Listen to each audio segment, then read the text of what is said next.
Greetings, Talvan. It's time to discuss the Aeldari Grotmus Detachments. Now, obviously, Aeldari is going to be all over the shop when the book is released next month. So I just wanted to kind of highlight the Grotmus Detachment because it will probably go under the focus, but we need to be aware of what it is and what it can do. So let's get straight into it. So the Armoured Warhost. What does it do? So, skilled crews. Ranged weapons equipped by Aeldari vehicle models from your army have the assault ability, and you can reroll the advance rolls made for Aeldari vehicle fly units from your army. So, essentially, super fast, and they have our Montcar-ish rule with the assault. Enhancements, guiding presence, 25 points, Aeldari Psyker. At the start of your shooting phase, select one friendly Aeldari vehicle model within 9 of the bearer. Till the end of the phase, each time that model makes an attack, add 1 to the hit roll. Then the Harmonization Matrix, 30 points. Bit costly, these enhancements, but let's see what it does. In your command phase, an Aeldari model, if the bearer or any transport it is embarked within is within range of an objective mark you control, roll 1d6 on a 3+, you gain 1 CP. Okay. Extra CP. 30 points is a bit pricey though, if I'm honest, but I suppose it's unique because usually you cannot gain this CP if a datasheet has the ability if it's embarked to the transport because it's not on the battlefield, so this is a way around it. Spirit Stone of whatever that is, 20 points. Aeldari Psyker, while the bearer is within 3 inches of one or more friendly Aeldari vehicle units, the bearer has the Lone Op ability. In your command phase, you can select one friendly Aeldari vehicle model within 3 that regains D3 wounds. Okay, that's cute. Again, quite pricey, these enhancements. And then Guileful Strategist, Aeldari model only. If your army includes the bearer after both players have deployed their army, select up to 3 Aeldari vehicle units from your army and redeploy them. When doing so, they can be placed into Strat Reserve regardless of how many units are already in Strat Reserve. So it's like the guard thing where they can just go, okay, I'm here, but I'm not. But this redeploys have now been diminished a little bit because it has to be done before knowing who's going first. So it's a way of putting them into Strat Reserve. Depending on how the enemy deploys, you might not have to, but a clever player or somebody who's aware of it won't just allow them to keep it on the board and then go at you. Let's have a look at their stratagems. But before we do that, overall, meh. It's not as powerful as, say, the Star Shatter Arsenal. But the assault ability and the reroll advance rolls, they are very fast, the Aeldari vehicles, so it can be pretty good for delivering units within Wave Serpents and also allowing their damaged ones like Falcons or what they call the Fire Prisms can get extra speed and get that damage done because they've got the assault keyword. So stratagems, 1 CP, layered wards. Any phase just after a mortal wound is allocated to an Aeldari vehicle from your army. It has a 5+ feel no pain, so against us, devastating wounds from broadsides, probably a bad thing because then they have the 5 feel no pain, and that's pretty much it.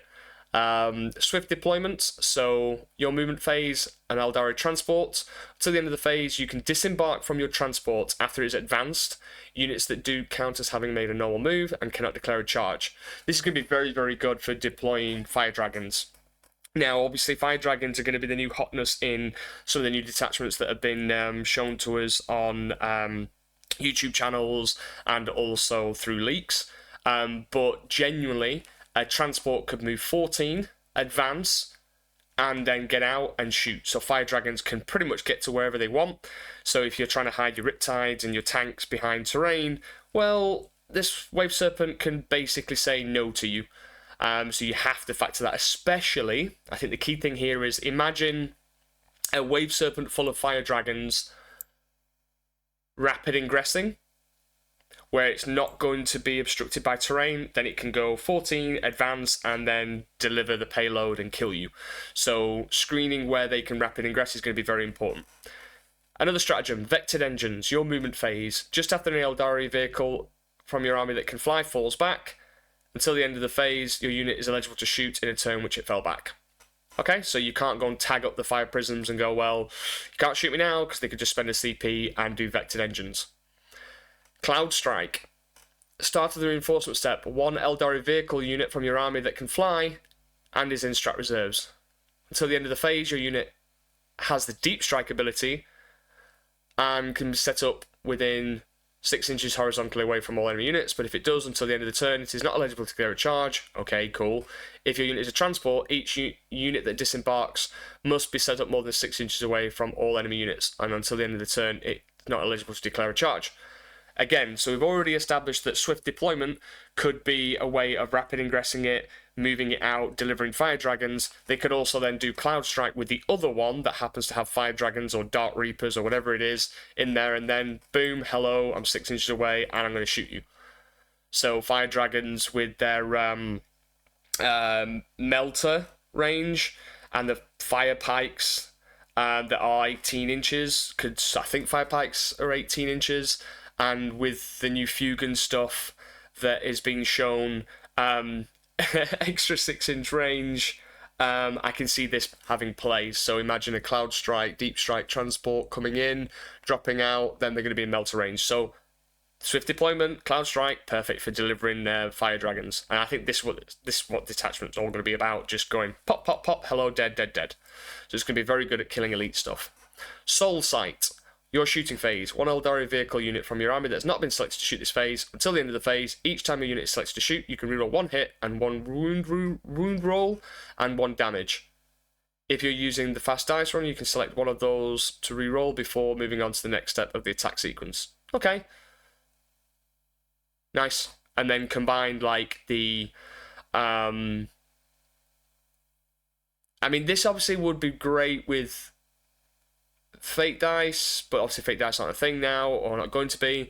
With a CPU roll, you could effectively be doing a lot of damage, especially, say, a fire prism. Then anti-grav repulsion. So, one Aeldari vehicle unit, selected as a target of a charge, until the end of the phase, subtract 2 from the charge rolls made for that enemy unit. Alright, that's cute. If you're trying to tie up some vehicles, bear in mind that they've got vectored engines, which is CP to fall back, but could easily, for example, make you -2. You might fail that charge, and if you make a charge elsewhere, then the other vehicle can use vectored engines to fall back shoot and still do damage to you. So I think, genuinely speaking, I think the power of this detachment is nice and simple. It's transports are going to be way more effective at delivering payloads, whether that be fire dragons, whether that be wraith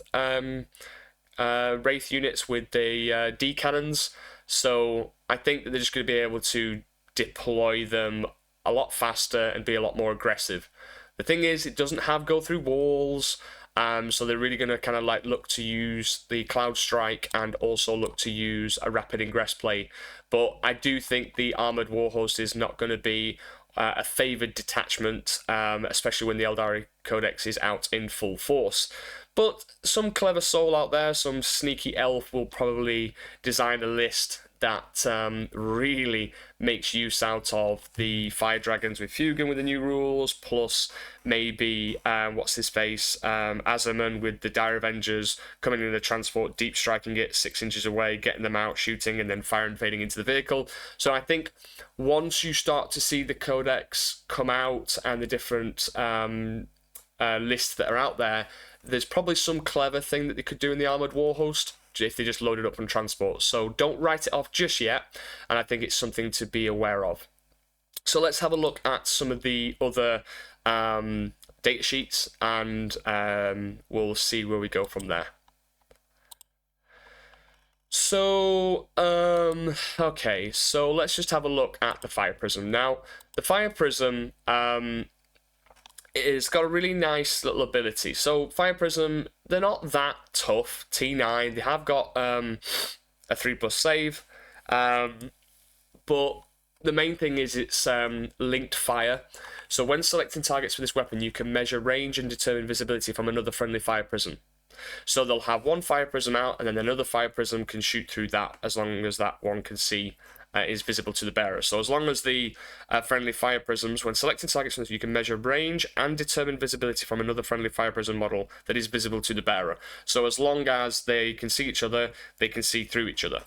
And Crystal Matrix is a free reroll to hit and 1 free roll to wound roll. Combined with that stratagem that I mentioned, which was the Soul Sight, you can reroll 1 hit roll, 1 wound roll, and 1 damage roll, on top of rerolling 1 hit roll and 1 wound roll innately with Crystal Matrix. So then the Prism Cannon focus lance is 2 shots, so it's going to be guaranteeing both those to hit and to wound at strength 18, AP 4, flat 6 damage, and then with a free damage reroll, but obviously the damage reroll. Why would you? Okay, so the damage is flat 6, so meh. Okay, so they can guarantee 2 of those shots just going through at strength 18 to 12 damage to something. And then plus the Shuriken Cannon with 2 damage, 6 and AP 1, sustain hits 1. So, okay, cool. It makes their Fire Prisms a little bit more efficient, which is what they needed. And then we've got the good old Transport of a Wave Serpent. And I'm also going to open up the Falcon as well, because I think the Falcon is going to be a key piece. So the Wave Serpent, 5+ invulnerable save, T9. But obviously the Wave Serpent's going to change, I believe, to be -1 to wound rather than having its Wave Serpent shield. But don't quote me on that. But from what I've seen, I think that this is gone, the Wave Serpent shield, and it's now -1 to wound if your strength is higher than its toughness. And being T9, there's going to be a lot of guns for us like rail sides and hammerheads that are going to be -1 to wound. So rather than wounding on 2s of the rail, going to be wounding on 3s. So transport, it can take 12 Aeldari infantry or 6 Wraith constructs. So the Wraith constructs being the Wraith Guard or the Wraith Blades. Wraith Guard with the shooting. Aeldari infantry models. Let me just load up the Fire Dragons. But obviously, again, this is data that we've got from Index, not from Codex. So, Wraith Guard, they've got the Wraith Cannons, so devastating wounds, 1 shot, 14 AP 4, D6 damage, that can obviously just come at you in your face, or they could take the D-size at strength 10, AP 4, D6, 1 damage. And once per battle round, War Constructs, when an enemy unit targets that unit after it's finished making attacks, you can shoot if it's your shooting phase. So if you don't shoot to kill them, they can shoot you back. So yeah, Wraith Guard being a Wave Serpent, I can see that. Fire Dragons mainly, so reroll 1 to hit and to wound and reroll damages of 1. But obviously with the new data sheets, Fire Dragons just reroll everything against monsters or vehicles now. So they're going to be way more potent than what you're seeing here. And obviously the Fusion Gun, 12-inch range, 9 AP4 D6, Melter 3, Assault. The Fire Pike is 18 inches, so obviously with it deep striking 6 with the transports, with the stratagem, they're going to be in Melter range, and the Fire Pike is D6 damage. With the new Fire Dragons, they've got that token shrine thing that they can just flip 1 of the dice to a 6. So it's going to be more reliable damage, so it's going to be one of these doing basically flat 6 plus Melter 3. So it's going to be disgusting. That I can definitely see being popped into Wave Serpents, but more importantly, the Falcon. So if we have a look at the Falcon has fire support. So it's still a transport, movement 14, T9, but the key thing is here, it can have a Bright Lance and an Aeldari missile launcher. Same with the Wave Serpent, it can have 1 Twin Link Bright Lance or missile launcher, probably the Bright Lance, and the Bright Lance is strength 12, AP3, D6 plus 2. But the Falcon gives them ability, so fire support. In your shooting phase, after this model is shot, select 1 enemy unit hit by 1 or more of those attacks. Until the end of the turn, each time a friendly model that disembarked from this transport this turn makes an attack that targets that enemy unit, you can reroll the wound roll. So in short, hello, Falcon, I shoot you, my unit's now going to be getting reroll wounds. Now, this is obviously linked to the pre-existing Fire Dragons, so pre-existing Fire Dragons only reroll a 1 wound roll of 1 and damage roll of 1, but with the new ability, Fire Dragons just reroll hits and wounds and damage against monsters or vehicles. But if you were shooting, say, something that's not a monster or a vehicle, then yeah, okay, cool, you get full rerolls to wound. But this I can see being really potent with Azaman and his Dire Avengers having full rerolls to wound and dropping out and then jumping back in. So there's going to be some really spicy combinations when the codex has come out, as I've mentioned, and I'll revisit this data when that codex comes out in full, and I'll be putting separate videos on Aeldari nonsense. So even if this is outdated, I want you just to start thinking about these possibilities for when they land. So again, what we've got here is we're going to have fast-moving units with dudes inside transports that will basically destroy whatever they look at. Whether it be Horde for Dire Avengers, or whether it be Riptides and Hammerheads, or whatever vehicle you're taking, or Crisis Suits. So you've got to really focus on some of the basics. And I talk about a lot of the basics quite a lot. I'm not going to apologize for doing so, because the basics, honestly, in my experience, are what will win or lose you games, or not knowing or not remembering some of these basic fundamental things of screening and having appropriate units in your list building stage to prevent certain scenarios where an opponent can just go board control or pop, pop, pop, kill your damage dealing units, and now you're out of the game. So what I would say to you is that with this detachment, what you really need to focus on is making sure that you screen out where the vehicles can go. Any form of no deep strike within 12 is going to be really good for this, aka Dark Strider for us. Just him stopping this vehicle with violent content falling out of it and going die. Dark Strider can just say no. Small, cheap units of Kroot Hounds for 40 points are great at just saying, I do not want you to come in this side of the board. And then also in terms of the vehicle off, you've really got to kind of pre-measure where they can go. So movement 14, factor in maybe a pivot and then the terrain, and then with your opponent, kind of work out where the final position of said transport can go, and then you apply where they can get out of 3 inches. And as long as they're not cutting into like lines of sight to get to some of your big hitters like your crisis teams or your riptides, then you should be safe. So making sure that you're accounting for this is going to be crucial to your battle plan. You can't have a model sticking out its gun slightly and then they can draw line of sight and then it's removed. You just simply cannot afford to have this happen.